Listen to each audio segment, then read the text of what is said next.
जय हो एकादशी माता की जय हो।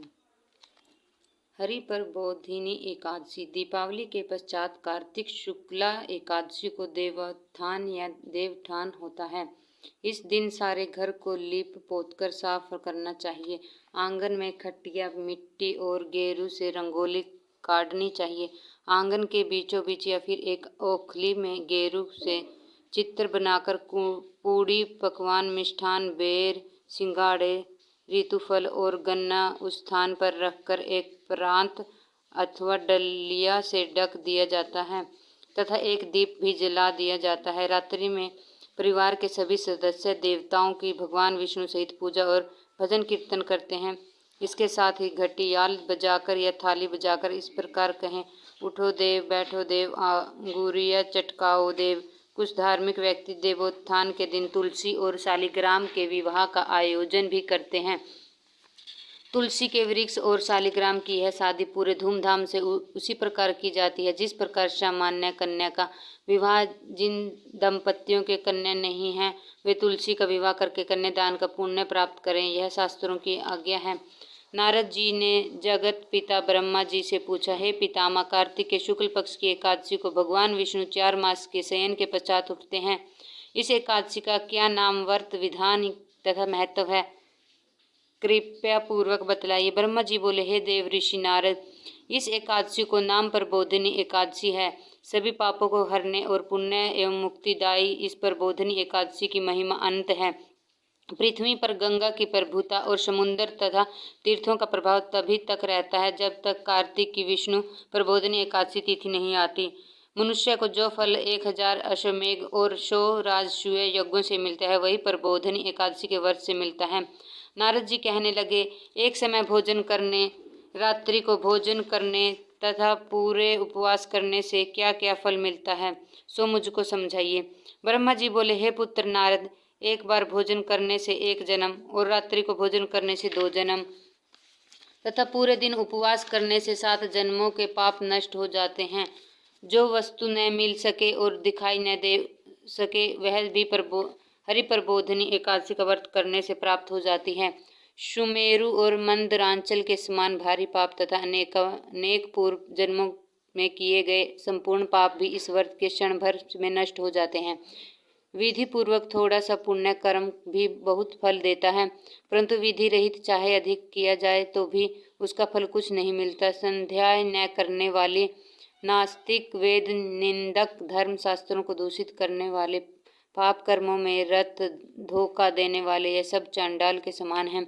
जो विधवा अथवा साध्वी ब्राह्मणी का भोग करता है उसका कुल नष्ट हो जाता है, पर स्त्रीगामी के संतान नहीं होती और उसके पूर्व जन्म के संचित श्रेष्ठ कर्म भी नष्ट हो जाते हैं।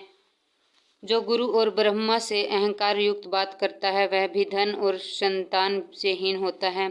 भ्रष्टाचार करने वाले, चांडालियों से भोग करने वाले, दुष्ट और नीच पुरुष की सेवा या संगति में पाप प्राप्त हुए समस्त पाप भी हरि प्रबोधिनी एकादशी के व्रत में से नष्ट हो जाते हैं। हे नारद, जो मनुष्य अपने मन में हरि प्रबोधिनी एकादशी व्रत करने का संकल्प करते हैं उनके 100 जन्मों के पाप नष्ट हो जाते हैं और जो रात्रि जागरण करते हैं उनकी आने वाली 10,000 पीढ़ियां स्वर्ग में जाती हैं। वे नरक के दुखों से छुटकारा प्रसन्नता के साथ विष्णु लोक को जाते हैं। ब्रह्मा इत्यादि जैसे पाप भी इस व्रत के प्रभाव से नष्ट हो जाते हैं। जो फल समस्त तीर्थों में स्नान करने से प्राप्त होता है वही पुण्य इस एकादशी की रात्रि को जागरण करने से प्राप्त हो जाता है। उसी मनुष्य का जीवन सफल है जिसने इस एकादशी का व्रत किया है। ब्रह्मा जी ने आगे कहा, इस संसार में जितने भी तीर्थ हैं उन सबके स्नान दान आदि का फल इस व्रत से मिलता है। अंत और सब कर्मों को त्याग कर भगवान के प्रसन्नार्थ कार्तिक शुक्ला हरि प्रबोधिनी एकादशी का व्रत सभी को करना ही चाहिए। वहीं ज्ञानी, तपस्वी तथा जितेंद्रिय है और उसी को भोग तथा मोक्ष प्राप्त होता है जो हरि प्रबोधिनी एकादशी का व्रत करता है। जिसने एक बार भी इसका व्रत किया है वही मोक्ष को अधिकारी हो जाता है। मन, कर्म, वचन तीनों प्रकार के पाप इस रात्रि को केवल जागरण मात्र से नष्ट हो जाते हैं। हरि प्रबोधिनी के दिन जो मनुष्य भगवान एक प्रसन्नार्थ स्नान दान यज्ञादि करते हैं वे अक्षय पुण्य को प्राप्त होते हैं। इस एकादशी का व्रत करने मात्र से मनुष्य के बचपन, यौवन और वृद्धावस्था में किए हुए संपूर्ण पाप नष्ट हो जाते हैं। इस रात्रि में जागरण करने का फल चंद्र ग्रहण अथवा सूर्य ग्रहण के समय पुष्कर में स्नान करने से 1000 गुना अधिक है। जो मनुष्य प्रबोधिनी एकादशी का व्रत नहीं करते उनके सब पुण्य व्यर्थ हैं। अतः ये नारद तुमको भी विधि पूर्वक यत्न के साथ इस व्रत को अवश्य करना चाहिए। कार्तिक के पूरे मास में धर्म परायण होकर भी जो व्यक्ति अन्न नहीं खाते उन्हें चंद्रायण व्रत का फल मिलता है। हे देव ऋषि नारद, अब मैं तुमसे यह अत्यंत गूढ़ रहस्य की बात कहता हूँ। कार्तिक मास में भगवान दान आदि से उतने प्रसन्न नहीं होते जितने श्रद्धापूर्वक शास्त्रों की कथा सुनने से होते हैं। कार्तिक मास में जो भगवान विष्णु की कथा का एक या आधा श्लोक भी पढ़ते, सुनते या सुनाते हैं उनको 100 गायों के दान का फल मिलता है। अतः यह सब उन कर्मों को छोड़कर कार्तिक मास में मेरे सम्मुख बैठकर मेरी कथा अवश्य पढ़नी या सुननी चाहिए। इस मास में शास्त्रों की कथा कहने और सुनने से 10,000 यज्ञों का फल मिलता है और साथ ही सब पाप भी नष्ट हो जाते हैं। जो नियम पूर्वक हरि कथा सुनते हैं वे 1000 गोदान का फल पाते हैं। जो मनुष्य भगवान की कथा सुनने के पश्चात वाचक को अपनी सामर्थ्यानुसार दक्षिणा देते हैं उनको सनातन लोक मिलता है। ब्रह्मा जी के ये वचन सुनकर नारद जी ने कहा, हे भगवान, हरि प्रबोधिनी एकादशी के व्रत की विधि तथा महात्म्य विस्तार पूर्वक समझाकर कहिए। ब्रह्मा जी कहने लगे, ब्रह्म मुहूर्त में 2 घड़ी रात्रि शेष रहते उठकर शौच आदि से निवृत्त होकर दंत धावन आदि करके नदी, तालाब, कुआं, बागड़ी या घर में जैसे भी संभव हो स्नान करें। फिर भगवान की पूजा करके कथा सुने और व्रत का नियम ग्रहण करें। भगवान से विनय करें, हे प्रभु, आज निराहार रहकर व्रत करूंगा, पूरे दिन द्वादशी को भोजन करूंगा, अतएव आप मेरी रक्षा कीजिए। तत्पश्चात भक्ति भाव से व्रत करें तथा रात्रि को भगवान के आगे जागरण, नृत्य, गीत आदि करने चाहिए। प्रबोधिनी एकादशी को कृपणता त्याग कर पुष्पों, फलों, अगर, धूप, दीप, नैवेद्य आदि से भगवान का पूजन करना चाहिए। शंख में जल भरकर भगवान को अर्घ्य दें, इसका समस्त तीर्थों से करोड़ गुना फल होता है। जो मनुष्य अगस्त्य के पुष्प के से भगवान का पूजन करते हैं उनके आगे इंद्र भी हाथ जोड़ता है। कार्तिक मास में विलंब पत्र से भगवान का पूजन करने से मुक्ति प्राप्त होती है। कार्तिक मास में तुलसी से भगवान का पूजन करने वालों को 10,000 जन्मों के पाप नष्ट हो जाते हैं। तुलसी का दर्शन, स्पर्श, नमस्कार, स्तुति, रोपण, जल से सिंचन और प्रतिदिन पूजन अतः आरती करने व कथा सुनने वाले करोड़ों युग तक विष्णु लोक में निवास करते हैं। जो तुलसी का पौधा लगाते हैं उनके कुटुंब में उत्पन्न होने वाले प्रलय काल तक विष्णु लोक में निवास करते हैं। हे मुनि, रोपी हुई तुलसी जितनी जड़ों का विस्तार करती है उतने ही 1000 युग पर्यंत तुलसी रोपण करने वाले के सुकृत का विस्तार होता है। जिस मनुष्य का रोपण की हुई तुलसी की जितनी शाखा, बीज और फल पृथ्वी में बढ़ते हैं उसके उतने ही कुल 2000 कल्प तक विष्णु लोक में निवास करते हैं। हरि पूजा में पुष्पों को महत्व का वर्णन करते हुए ब्रह्मा जी ने कहा, हे वत्स, जो कदम के पुष्पों की विष्णु का पूजन करते हैं वे कभी यमराज के दर्शन नहीं करते। गुलाब के पुष्पों से भगवान का पूजन करने वाले को मुक्ति प्राप्त होती है।